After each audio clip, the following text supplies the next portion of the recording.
성경 말씀 누가복음 15장 25절에서 32절입니다. 마다들은 밭에 있다가 돌아와 집에 가까이 왔을 때 풍악과 춤추는 소리를 듣고 한 종을 불러 이 무슨 일인가 물은데 대답하되 당신의 동생이 돌아왔음에 당신의 아버지가 건강한 그를 다시 맞아들이게 됨으로 인하여 살찐 송아지를 잡았나이다 하니 그가 노하여 돌아가고자 하지 아니하거늘 아버지가 나와서 권한대 아버지께 대답하여 이르되 내가 여러 해 아버지를 섬겨 명을 어김이 없거늘 내게는 염소 새끼라도 주어 나와 내 벗으로 즐기게 하신 일이 없더니 아버지의 살림을 창녀들과 함께 삼켜버린 이 아들이 돌아오매 이를 위하여 살찐 송아지를 잡으셨나이다. 아버지가 이르되 예 너는 항상 나와 함께 있으니 내 것이 다 내 것이로되 이 내 동생은 죽었다가 살아났으며 내가 잃었다가 얻었기로 우리가 즐거워하고 기뻐하는 것이 마땅하다 하니라. 아멘. 누가복음 15장은 탕자의 비유로 잘 알고 있는 내용입니다. 제가 어제 말씀을 드린 것처럼 누가복음 15장은 세 가지 비유가 나옵니다. 첫 번째는 양 100마리 중에서 하나를 잃어버린 사건, 또 하나는 10드라크마에서 1드라크마를 잃어버린 사건, 그리고 오늘 본문에서 두 아들이 있는데 한 아들이 탕자로 나갔다가 다시 돌아오는 사건. 자, 오늘 우리는 이 탕자에 대해서 너무 잘 알고 있는데 우리는 보통 이제 이 말씀을 두 아들이 있는데 한 아들은 집을 나간 탕자고 한 아들은 집 안에 있는 탕자다. 이렇게 보통 보고 있습니다. 근데 제가 오늘 성경을 보면서 둘 다 집을 나간 아들이다. 이렇게 생각을 해봅니다. 자, 그러면 둘째는 왜 탕자가 되었는가? 우리 이제 탕자의 비유를 잘 아니까 왜 탕자가 되었는가? 이 부분을 우리가 생각을 해보면 됩니다. 여러 가지가 있는데 왜 둘째는 집을 나가서 탕자가 되었는가? 이유는 이렇게 나와 있습니다. 누가복음 15장, 오늘 본문이죠. 15장 11절과 12절에 보면은 이 둘째가 아버지가 살아계시는데 재산을 달라고 합니다. 유산을. 그래서 그 아버지에게 돈을 받아가지고 나갑니다. 바로 여기서 탕자의 출발이 나옵니다. 우리도 평생을 살면서 돈을 벌고 돈을 씁니다. 돈은 좋은 것이고 돈은 유익한 것입니다. 그런데 이 돈이 정말 나쁠 수도 있고 나를 타락하게도 할 수 있습니다. 그래서 돈은 버는 것보다 더 중요한 것이 쓰는 것을 잘 써야 됩니다. 왜 탕자가 아버지 집을 나가고 탕자가 되냐? 이 둘째가 돈입니다. 돈 없으면 집 나갑니까? 나가라 해도 못 나갑니다. 근데 이 돈을 어떻게 받았냐?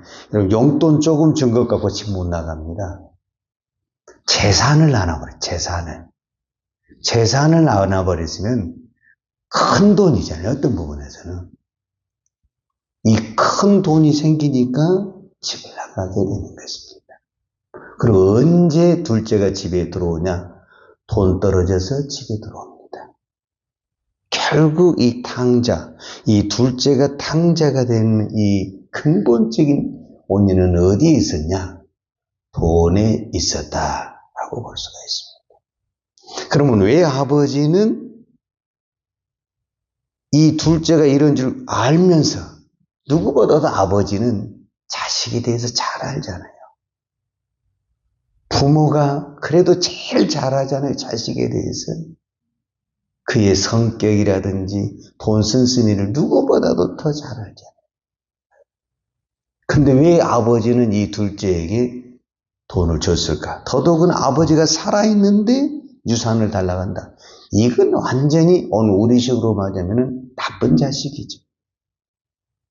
그런데 왜 줬을까? 얼마나 아버지가 보냈겠으면 좋겠어요. 나 안 주면 죽어본다고 그러는데 요즘 애들 막말을 막 해버리잖아요. 그때나 지금이나 사람 사는 건 거의 비슷한 것 같아요. 돈을 잃는 것보다 자식이 죽는 것, 어떤 부모가 이거를 선택하겠습니까? 돈을 잃은 한이 있더라도 자식을 살려야지. 그래서 아버지는 아들에게 돈을 준 겁니다. 그리고 기다리는 겁니다. 돈 떨어질 때까지. 쟤는 돈 떨어지면 들어온다. 정확하잖아요, 아버지의 계산이.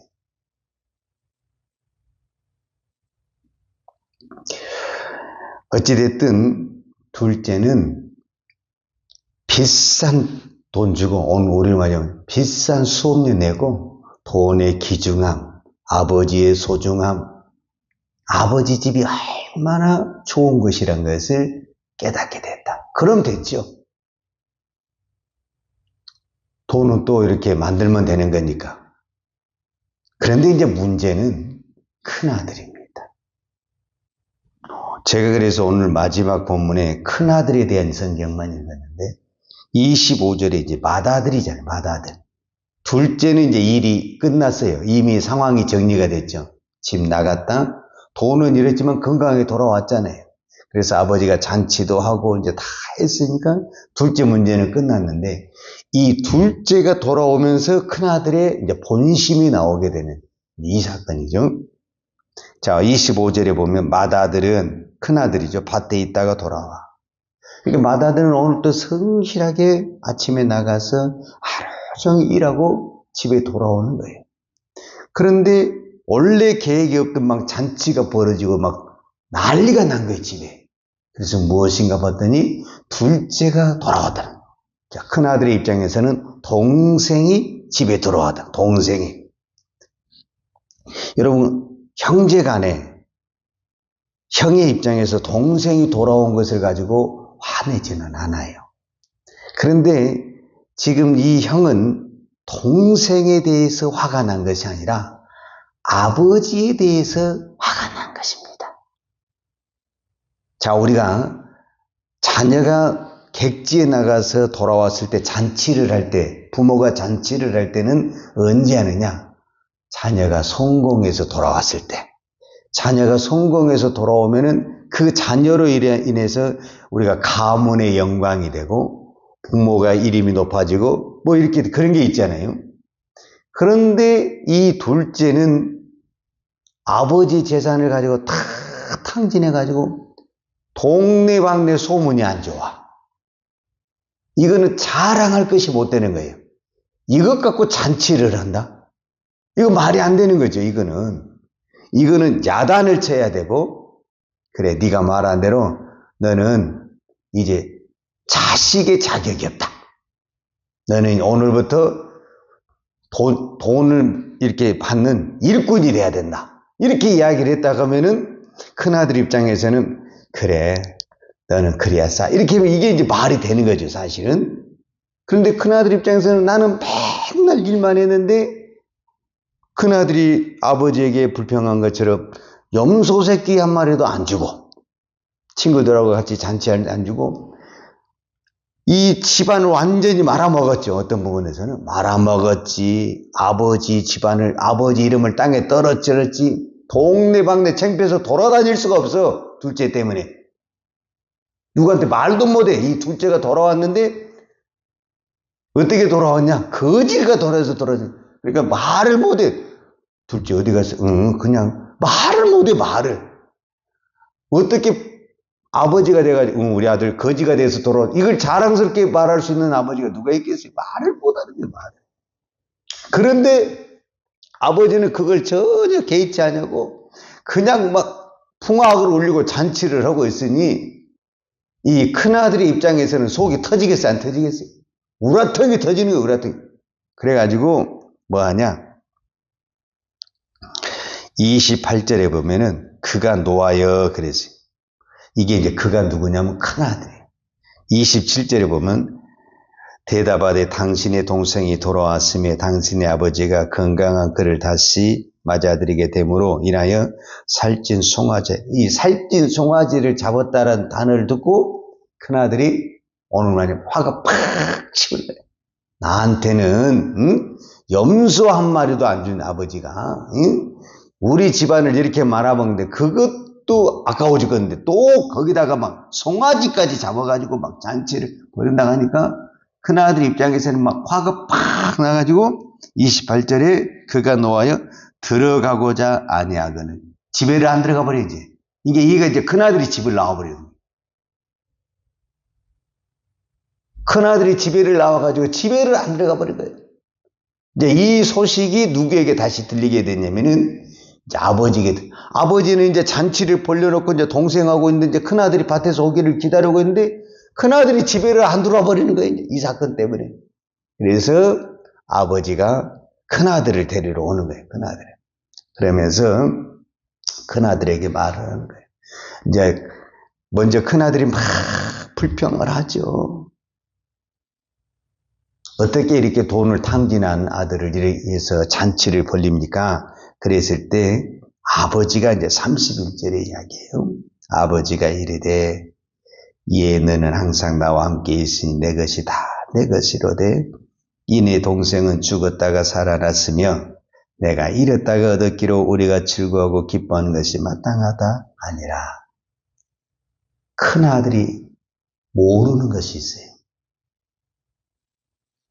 큰아들은 아버지와 같이 살았는데 아들이 아니야, 아들이. 여러분, 그 아버지 집에서 일을 할 때 품꾼은 싹을 받는 거예요. 아들은 안 받는 거예요. 왜 안 받냐? 아버지 것이 다 내 것이니까. 그러니까 이 큰아들은 열심히 일을 하는데 아들이 아닌 거예요. 아버지 것이 다 내 것이라고 한다면 사람의 마음이 이렇지가 않거든. 자, 오늘 이제 결론이거든요. 결론이 어떻게 나냐? 이 비유를 한 이야기, 목적이 있어요, 목적이. 이게 이제 누가복음 15장 1절과 2절이에요. 1절에 모든 세리와 죄인들이 말씀을 들으러 가까이 나오니 그랬어요. 그래가지고 이 세리와 죄인들이 예수님과 함께 무엇을 먹고 있냐면 오늘 우리 말하면 음식을 먹는다, 밥을 먹는다, 잔치를 벌이는 거예요. 그런데 이 광경을 누가 보고 있냐면은 바리새인과 서기관이 보면서 예수님을 비난하는 거예요. 그러니까 이 당자의 비유에서 이제 정확하니 누가 바리새인이고 누가 세리와 죄인인가를 확실히 드러내주는 거예요. 세리와 죄인은 돌아온 탕자죠. 탕자. 그런데 그 탕자와 함께 잔치를 하고 밥을 먹는 아버지를 비난한 사람이 누구냐? 바리새인과 서기관이죠. 그래서 바리새인과 서기관들은 누구보다도 율법도 잘 지키고 모범생이고 다 정도의 길을 걸었지만은 세리와 죄인을 용납하지 못하는 그들이 의가 오히려 다른 사람을 정죄하고 판단하고 비난하고 심지어는 아버지는 여기서 하나님이에요. 하나님까지 정죄하고 판단하는 내 이 무서운 거예요. 그러니까 어떤 부분에서 오늘 우리가 이 새벽에 나와서 기도한 우리가 내 자신에게 물어야 되는 거예요. 나는 지금 세리의 자리에 있는가? 바리새인의 자리에 있는가? 오늘 내가 이 새벽에 나와 기도하는 것으로 가지고 누구는 나오지도 않아서. 그 다음에 나는 이렇게 새벽부터 나와서 기도하는데 내 기도는 응답도 안 해주고 어쩌다 한번 나온 그 세리와 같은 죄인은 하나님이 그냥 물 붓듯이 부어주시고, 이것이 또한 이 바리새인들의 불평과 온명인 것처럼 오늘 우리에게도 그런 것이 있을 수 있다라고 볼 수가 있죠. 그래서 왜 큰아들은 이런 마음을 먹었냐? 아들의 신분이 아닌 종의 신분이 있었다. 그러나 우리는 이 누가복음 전체를 통해서 한 가지 꼭 기억을 해야 될 것은 바로 이겁니다. 아버지는 큰아들도 아들이고 둘째도 아들입니다. 둘째가 아무리 방탕한 생활을 해도 아들이고, 큰아들이 어떤 불평과 비난을 해도 아들입니다. 그래서 이 두 아들이 아버지의 집에 들어오기를 원하고 아버지와 같이 밥을 먹기를 원하고 아버지 자리에 잔치에 참여하기를 원하는데, 가장 잘 들을 것 같은 큰아들은 안 들어오고 아버지의 밥상에 안 들어오고 잔치에 안 들어오고 집에 안 들어오는 거예요. 그런데 정말 형편없는 이 둘째는 회개하고 깨닫고 돌아왔으니 진정 아버지 품에 들어온 사람이 누구냐? 당자라는 거예요. 당자. 그래서 오늘 저와 여러분이 이 누가복음 15장을 통해서 오늘 또 하나님은 바리새인이든 서기관이든 세리든 죄이든 누구든지 하나님은 아버지 품에 들어오기를 원합니다. 근데 자기 의가 강한 사람은, 내가 이렇게 오늘 율법이죠, 잘 지키고 오늘 우리로만 믿음이 좋다고 하는 사람은 의외로 아버지 품에 못 들어올 수 있다. 그래서 우리는 바리새인의 자리에 있는 것이 아니라 항상 세리의 자리에서, 죄인의 자리에서 내가 아버지 집에 들어갈 수 있는 그 자체로만 감사할 수 있다면, 오늘 또 우리가 판단할 사람이 없고 정죄할 사람이 없고 나도 죄인인데 내가 얼마나 허랑방탕하게 살았는데 내가 누구를 욕하냐? 그러면은 우리가 다 좋은 사람으로 보이는 거죠. 근데 큰아들은 나같이 어려운 사람이 누가 있냐니까 다 정죄하고 하나님까지 정죄하는, 이게 무서운 사람이거든요. 오늘 우리는 이 세리의 마음을 가지고 내가 아버지 품에 있는 것만으로 사고, 나 같은 사람도 불러주는데 너도 오라, 너도 오라, 다 와라, 이런 마음이 있을 때 진정한 천국이 저와 여러분에게 임할 줄로 믿습니다. 기도하겠습니다. 거룩하신 아버지 하나님, 감사합니다. 오늘도 우리가 이 새벽에 기도할 수 있는 것 하나님의 은혜임을 고백합니다. 오늘 당자가 아버지 앞에 돌아와서 정말 거지가 되었지만 그 외모의 신분에 상관없이 너는 내 아들이다 하고 품어주신 아버지 하나님, 오늘 내가 어떤 무거운 짐과 상처와 아픔을 가져왔을지라도 너는 내 아들이다 라고 품어주시고 나의 모든 죄를 씻어주시고 해결해 주신 아버지 하나님, 감사하고 감사합니다. 오늘 우리가 이 사랑과 은혜를 받았으니 우리가 남을 함부로 판단하거나 정죄하지 않아 모든 사람을 품을 수 있는 아버지의 마음, 아버지의 은혜가 있게 하여 주옵소서. 예수님의 이름으로 기도하였습니다. 아멘. 유하는 내게 복을 주시고 너를 지키시기로 원하며, 유하는 걸굴로 내게 비추사 은혜 베푸시기로 원하며, 유하는 걸굴을 내 길에 향하여 드사 평강 주시기를 원하노라.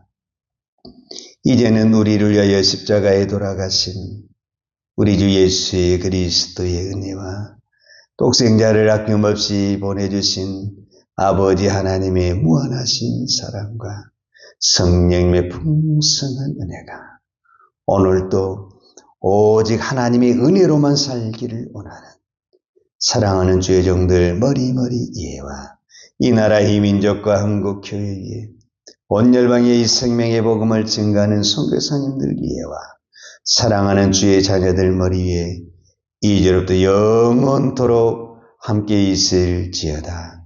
아멘.